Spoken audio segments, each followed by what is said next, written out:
할렐루야. 우리 좌우 앞뒤로 인사 나누실까요? 잘 오셨습니다. 은혜 받읍시다. 네. 사랑합니다. 한마디 더. 네. 네. 네, 사랑합니다. 오늘은 군인, 운동선수, 농부처럼이라는 제목으로 말씀을 나누고자 합니다.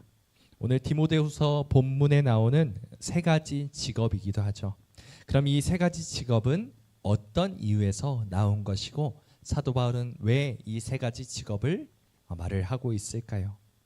오늘 본문은 사도 바울이 영적인 아들인 디모데에게 보내는 두 번째 편지, 디모데후서라는 두 번째 편지 중에 한 부분입니다. 특히 이 편지는 사도 바울이 사형에 처해지기 1년 전쯤 깊고 어두운 감옥에서 쓴 유언장 같은 편지입니다. 사람이 죽기 전 내가 가장 사랑하는 사람에게 마지막 말을 전달한다면 어떤 마음일까요? 아무 말이나 대충 한다든지 아니면 여러 가지 미사여구를 사용해서 그 지면을 낭비하지 않을 겁니다. 그만큼 사도 바울은 자신의 아들과도 같은 이 디모데에게 그리스도인으로서 가장 중요한 것이 무엇인지를 유언처럼 권면하고 있는 장면입니다. 사도 바울이 말하는 이 그리스도인은 어떤 사람일까요? 예수님을 따라 살아가는 사람은 어떤 사람처럼 살아야 할까요? 함께 오늘 본문 말씀을 통해 하나씩 알아보고자 합니다. 먼저 첫 번째는 그리스도인은 군인처럼 살아야 한다는 것입니다.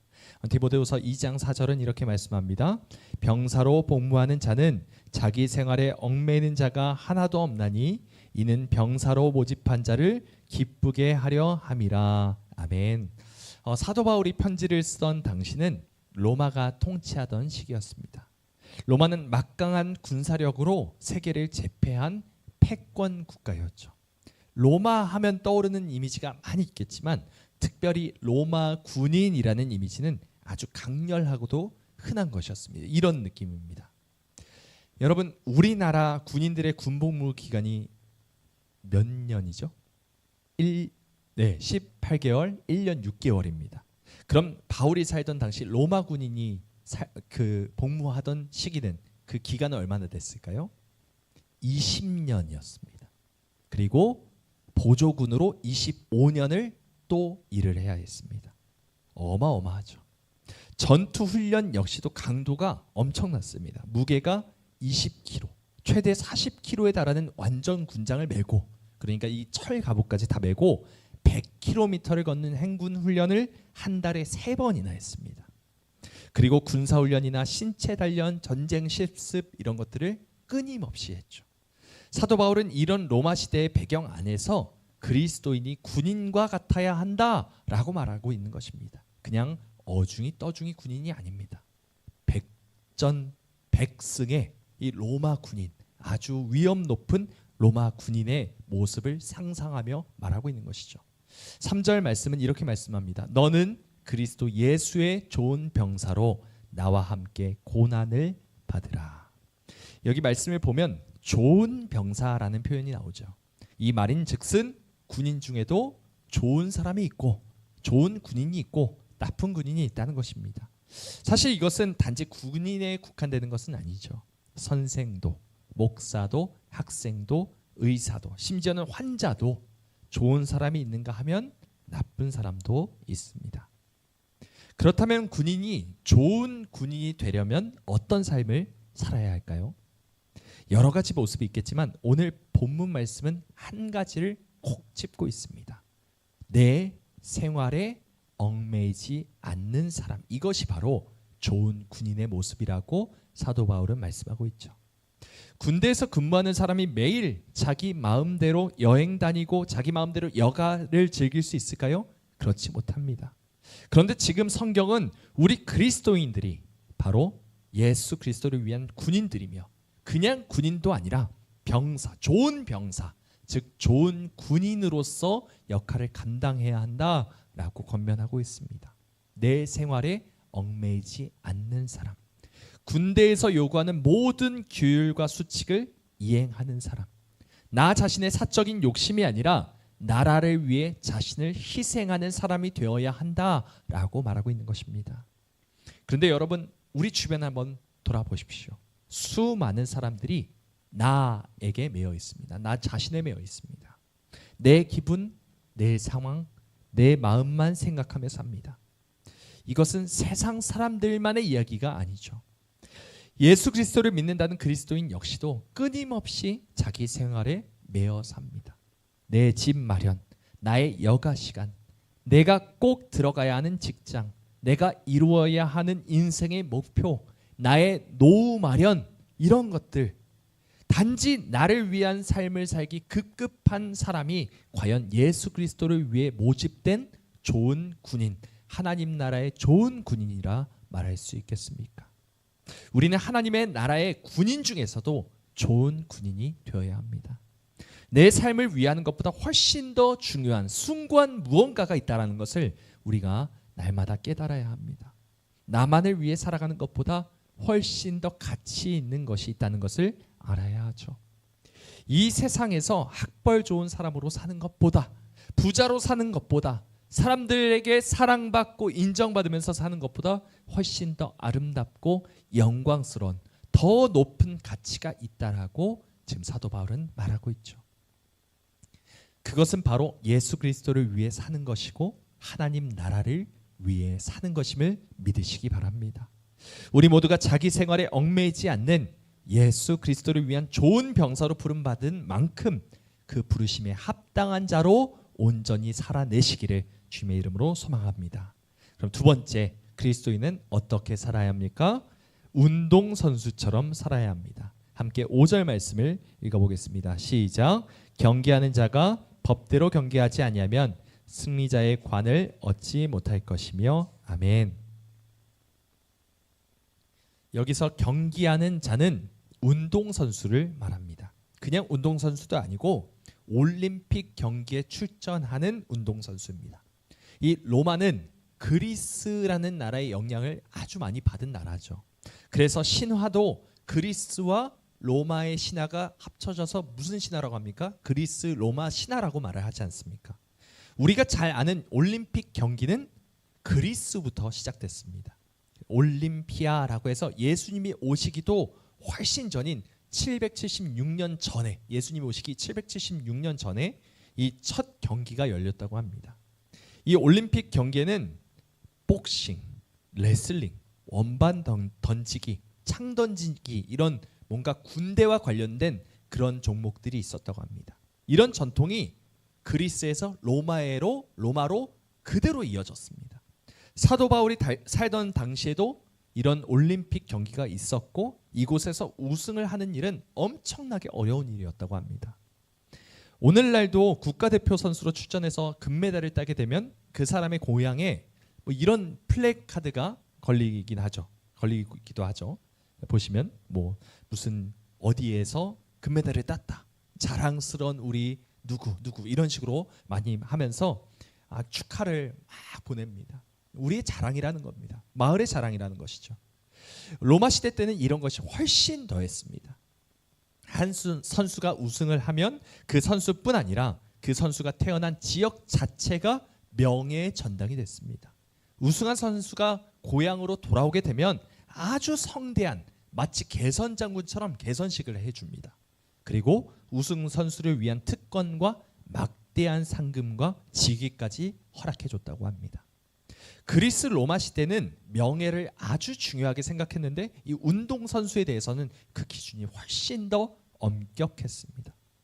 특별히 그 당시 운동선수들이 경기에 나가려면 반드시 이수해야 하는 훈련 기간이 있었는데 10개월이라는 피나는 훈련 기간을 꼭 통과해야 했습니다. 그 훈련 이후에만 출전 자격이 주어졌어요. 그래서 5절 말씀을 다시 한번 보시면 이렇게 말씀합니다. 경기하는 자가 법대로 경기하지 아니하면 승리자의 관을 얻지 못할 것이며, 이 사도 바울이 말하는 법은 바로 이 출전자의 자격, 이 법을 말하는 것입니다. 10개월의 피나는 훈련 기간을 반드시 통과하는 그 법이죠. 여러분, 대한민국의 국가대표가 되기 위해서 필요한 조건이 아주 까다롭습니다. 국가대표가 되기까지 그 운동선수가 해왔을 훈련은 상상을 초월할 정도로 고됩니다. 제가 아는 한 학생도 용인대 유도과를 들어가려고 해서 유도 입시 학원을 다녔습니다. 하루에 4시간 동안 이가 갈리는 훈련을 거의 쉬지도 않고 받는다고 합니다. 심지어 어떤 훈련까지 받았다고 말을 하냐면 성인 남자 그 입시 학원의 도장님을 업고 아주 한 70, 80km 나가는 그 성인 남자를 업고 1시간씩 달리기를 하게끔 시킵니다. 그렇게 훈련을 하다가 부상도 참 많이 당했습니다. 손가락부터 무릎까지 붕대를 안 감은 데가 없었어요. 너무 안쓰럽더라고요. 그렇게 죽도록 애를 썼는데 안타깝지만 그 용인대에 합격을 하지 못했습니다. 겨우 대학교 입시 시험을 위해서도 이렇게 피나는 노력을 하는데 국가대표가 되려면 얼마나 더 극한의 수련을 해야 하겠어요. 먹고 싶은 거 못 먹죠. 먹기 싫어도 먹어야 할 것은 먹어야 합니다. 놀고 싶다고 다 놀 수가 없습니다. 대낮이 되기까지 밀린 잠을 다 자고 싶어도 사람들 만나서 마음껏 수다를 떨고 싶어도 하루 종일 TV 틀어놓고 원하는 영화, 드라마 이런 것들 보고 싶어도 그렇게 해서는 안 됩니다. 왜냐하면 목표가 있기 때문입니다. 고생을 해서 어렵사리 국가대표가 되었다고 쳐봅시다. 이게 끝인가요? 국가대표가 됐으면 끝입니까? 아니요. 이제 시작이죠. 올림픽 경기에 나가서 우승을 하려면 전 세계에서 날고 기는 사람과 경쟁을 해야 합니다. 하루하루 초인적인 훈련을 해야만 메달을 목에 걸 수 있는 것입니다. 법대로 경기하지 않으면 안 된다는 것은 운동선수로서의 요구되는 극도의 훈련 과정을 거쳐야 한다. 반드시 거쳐야 한다는 것이고 이런 훈련을 마친 사람이 또 경기에 나가서 엄청난 실력을 가진 경쟁자와 겨루어 이겨야만 승리자의 관을 머리에 쓸 수 있다라는 것입니다. 승리자의 관이 무엇입니까? 바로 이거죠. 월계관. 옛날에는 월계관을 승리자의 관으로 썼습니다. 지금은 메달을 매잖아요. 그런데 옛날에는 이 월계관이 그런 영광의 상징이었습니다. 올리브 잎을 주로 엮어서 만든 관이라고 합니다. 마치 운동선수가 고된 훈련 과정에서 피 튀기는 경쟁을 이겨내야만 명예로운 메달을 목에 걸듯이 우리 역시도 삶 가운데 하나님이 허락하시는 훈련과 영적 싸움을 싸워야 한다고 성경은 그렇게 말하고 있는 것이죠. 여러분, 우리 자신을 돌아봅시다. 우리는 과연 그리스도인으로서의 훈련 과정을 잘 이수하고 있습니까? 여러분, 오늘이라는 시간은 다시 돌아오지 않습니다. 오늘 3월 28일 8시 31분이라는 것은 우리에게 곧 과거가 되어버립니다. 한 번 지나가면 다시는 오지 않습니다. 하나님이 우리에게 허락하신 이 시간은 너무나도 짧고 너무나도 귀한 것이죠. 하나님의 형상을 닮은 존재는 그가 하는 한마디 말에서도 그가 하는 하나의 몸짓에서도 하나님이 보여야 하는 것입니다. 우리가 아직 하나님과 원수되었을 때 하나님은 원수인 우리를 위해 사셨고 우리를 위해 죽으셨고 우리를 위해 되살아나셨습니다. 그렇다면 우리 역시도 그런 매 순간을 그런 삶을 살고자 분투하고 애쓰고 훈련해야 한다는 것이죠. 여러분, 누군가를 미워하는 마음이 들 때 그 마음 그대로 그 사람을 미워하면 그것이 영적 싸움을 싸워내는 사람의 모습이겠습니까? 세상을 향한 욕심과 미련이 내 마음을 부추길 때 그 마음 그대로 세상 것을 탐하다가 세상에 눈이 멀어버리는 것이 우리가 해야 할 일이겠습니까? 우리는 어떻습니까? 매일매일 하나님의 뜻을 따라 살기 위해서 몸부림을 치는 훈련을 하고 있는지요? 그리스도인으로서 믿음의 본이 되기 위해서 책임감을 갖고 살아가길 소망합니다. 하나님의 자녀로서 명예롭게 살기 위해 우리는 어떤 노력과 희생을 하고 있는지 우리 자신을 돌아보고 하나님을 닮은 삶을 살기로 결단하는 축복이 있으시길 주님의 이름으로 소망합니다. 세 번째, 그리스도인은 어떤 삶을 살아야 할까요? 농부처럼 살아야 합니다. 6절 말씀을 함께 읽겠습니다. 시작. 수고하는 농부가 곡식을 먼저 받는 것이 마땅하니라. 아멘. 여러분, 바울이 살던 당시에 농부는 인구의 몇 퍼센트 정도 될까요? 지금은 별로 되지 않지만은 그 당시에는 90%가 농부였다고 합니다. 거의 대부분의 사람이 10의 9이 다 농사를 짓고 살던 시대입니다. 군인이나 운동선수나 농부나 모두 다 그 당시에는 사람들에게 아주 익숙한 직업이죠. 농사를 지어서 곡식을 얻기 위해서는 많은 수고와 땀방울 그리고 기다림이 필요합니다. 저도 부목사일 때 교회에서 제공한 사택에 그 앞에 앞마당에 텃밭이 있었어요. 그래서 상추, 깻잎 이런 것들을 좀 심어봤습니다. 초반에는 관심이 많아요. 그리고 열정이 있었기 때문에 막 밭을 일구고 하루하루 각별히 신경을 쓰고 비료도 주고 막 그렇게 해봤습니다. 뭐 잡초도 열심히 뽑고. 그래서 초반에는 꽤 질 좋은 작물을 수확을 했어요. 이거 괜찮다, 재밌다. 재미가 드는 쯤에 이제 교회 일이 바빠지기 시작했고 그것을 돌보지 못하게 됐죠. 바쁘게 살다 보니까 텃밭 가꾸기는 등한시하게 됩니다. 농사라는 게 꾸준히 밭에 나가서 잡초를 뽑고 비료도 주고 그 외에 이것저것 신경 써줘야 할 것이 한두 가지가 아니죠. 그런데 제가 바쁘다는 핑계로 조금 신경을 덜 썼더니 이 이파리들의 벌레 먹어 썩은 것들, 뿌리부터 상해서 완전히 죽은 것, 그리고 뭐 잡초로 인해서 영양 공급을 제대로 받지 못해서 시들시들해서 하나 둘 못 쓰는 것들이 점점 늘어갔습니다. 결국에는 다 못 쓰게 됐어요. 꾸준한 수고 없이 풍성한 열매를 거둘 수 없는 법이죠. 그럼 꾸준히 밭에 나가서 물 주고 비료 주고 잡초 뽑고 이렇게 하면 작물이 쑥쑥 자랍니까? 아니죠. 씨를 뿌린 것이 열매를 맺기까지는 시간이 필요합니다. 왜 빨리 열매를 안 맺어? 라고 아무리 말해봤자 시간이 걸립니다. 기다려야 합니다. 여러분, 우리가 사는 세상은 엄청난 속도, 이것이 관건입니다. 빨라야 하죠. 여러분 가지고 있는 스마트폰도 한번 딱 누르면 바로 뭔가가 뜨죠. 즉각적으로 반응하는 것이 우리가 지금 맞이하고 있는 폐해 중에 가장 큰 폐해라고 합니다. 터치를 한번 하면 바로 반응이 옵니다. 위로 스와이프 한번 하면 사진들이 무수히 많은 사진과 영상들이 떠오릅니다.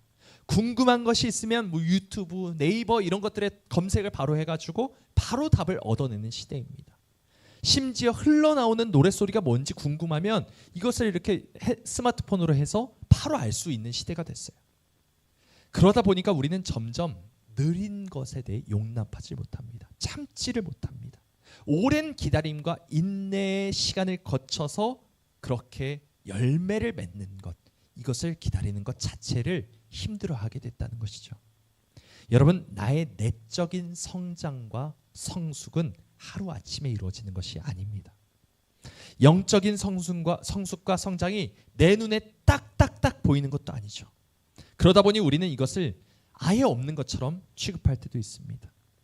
우리의 영혼은 점점 깊어져 가야 하고 우리의 영적인 수준은 점점 자라나야 하지만 이 시대의 수많은 그리스도인들이 이것에 무관심하며 살아가고 있습니다.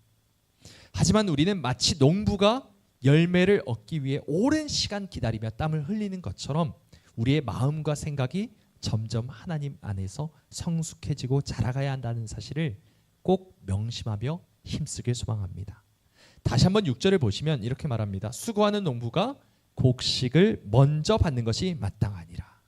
이 바울이 살던 당시의 농부들은 각각 자기의 땅을 소유하고 일하는 사람들이 아니었어요.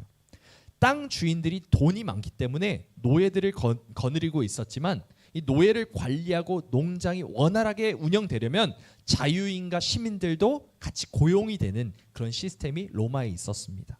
그러니까 오늘날로 치면은 바울 당시의 농장은 마치 회사 같은 겁니다. 그냥 많은 대기업 CEO가 이 농장주가 와가지고 여기 좀 일해 주시오 하면 열심히 일하고 거기에 대한 수확물을 먼저 받는 시스템이죠. 급여 역시도 마찬가지였습니다. 농장이라는 특성상 그 농작물을 얻어가는 것이 곧 급여였는데 특히 일을 열심히 성실히 하는 사람이 가장 먼저 곡식을 받고 남들보다 더 많은 몫을 받을 수 있었다고 합니다. 여러분, 공부를 열심히 하는 사람이 좋은 성적을 받듯이 회사에서 일을 열심히 하는 사람이 보너스를 받듯이 마치 우리의 신앙생활도 이와 같다라고 말하고 있는 것입니다. 하나님 앞에서 몸부림을 치는 만큼 하나님은 그 사람을 더 성숙하고 더 아름다운 존재로 다듬어 가십니다. 누가복음 19장 26절에 이렇게 말씀합니다. 주인이 이르되 내가 너희에게 말하노니 무릇 있는 자는 받겠고 없는 자는 그 있는 것도 빼앗기리라. 여러분, 영적으로도 빈익빈 부익부가 있습니다. 영적으로 가난한 사람은 계속 가난해요. 하지만 하나님 앞에서 죽을 힘을 다해서 애를 쓰는 사람들, 즉 영적으로 부유한 사람들은 계속해서 하나님 앞에 힘을 쓰고 애쓰고 참고 또 기다리고 하나님 앞에 잘 보이고 하기 때문에 하나님께 더 큰 복과 더 많은 은혜를 받아 누릴 수 있다는 것입니다. 시간이 지나면 지날수록 이 사람들 사이에는 차가 어마어마하게 커져서 나중에는 두 사람이 비교가 안 될 만큼 전혀 다른 사람이 된다는 것입니다. 여러분, 한번 우리의 삶을, 우리의 마음을 찬찬히 들여보십시오. 눈에 보이지 않지만 영원한 것을 갈망하는 마음이 우리에게 있습니까? 갈급하고 간절한 심정으로 어떻게든 은혜를 받기 위해서 우리가 힘을 쓰고 있습니까? 어제보다 오늘, 오늘보다 내일 하나님 앞에서 더 거룩하고 더 순결하고 더 깨끗해지고자 하는, 영적으로 더 성숙하고 인격적으로 더 성장하고자 하는 그런 갈망과 욕심이 우리에게 있습니까? 여러분, 수고하는 농부가 곡식을 먼저 받는 법이건만, 일할 수 없는 밤이 쏜살같이 오는 법이건만, 아직도 세상의 한눈을 판 채 세워라 내워라 흥청망청 유유자적하며 살지는 않으시는지요? 아까 말씀드렸던 오늘이라는 시간은 곧 없어져 버릴 시간입니다. 그렇게 덧없이 허무하게 흘려보낸 시간이 우리에게 그렇게 흘려보낸 시간이 얼마나 많이 있습니까? 그 아깝고도 귀한 그 시간을 아무 의미 없이 보내는 것이 어떻게 그리스도인의 삶이라 말할 수 있겠습니까? 우리의 유한한 이 시간을 굳게 잡아서 영원에 이어 붙이려면 영원하신 하나님과 날마다 함께 동행해야 하는 줄 믿으시기 바랍니다. 유한한 우리가 영원하신 하나님과 하나가 되어야만 우리의 유한한 오늘이 영원히 되는 것이죠. 우리는 삶을 살아가는 존재이지만 동시에 죽어가고 있는 존재임을 기억하시기 바랍니다. 이 땅에서 우리의 시간은 언젠간 반드시 멈추게 될 것입니다. 해 아래 새 것이 없고 이 땅에서 수고하는 그 모든 수고도 다 헛될 뿐이라고 전도자는 그렇게 말을 하죠. 하나님 없는 시간은 무의미할 뿐입니다. 우리의 모든 몸부림도 헛될 뿐입니다. 하나님 안에서 수고해야만, 하나님의 뜻을 따라 땀을 흘려야만 그것이 영원한 상급이 되는 줄 믿으시기 바랍니다. 사랑하는 여러분, 우리는 군인처럼 나의 생활에 얽매이지 말고 오직 하나님의 나라를 위해 살아가는 자가 되시길 원합니다.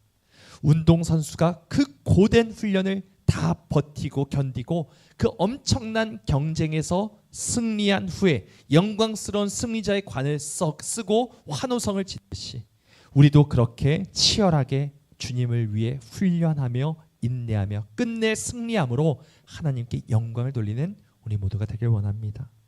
농부가 열매를 맺기 위해 땀을 흘리고 열매가 맺힐 때를 학수고대하는 것처럼 우리도 그렇게 하루하루를 더 온전히 살아내길 소망합니다. 하나님의 자녀로서, 하나님의 백성으로서, 예수 그리스도를 따르는 제자로서 부끄러움이나 후회가 남지 않도록 날마다 성실함과 정직함으로 하나님께 영광을 돌리는 우리 모두가 되게 하옵소서. 우리가 그렇게 간절히 기도하며 그렇게 나아가는 우리 모두가 되었으면 좋겠습니다. 우리 함께 찬양하고 기도하겠습니다.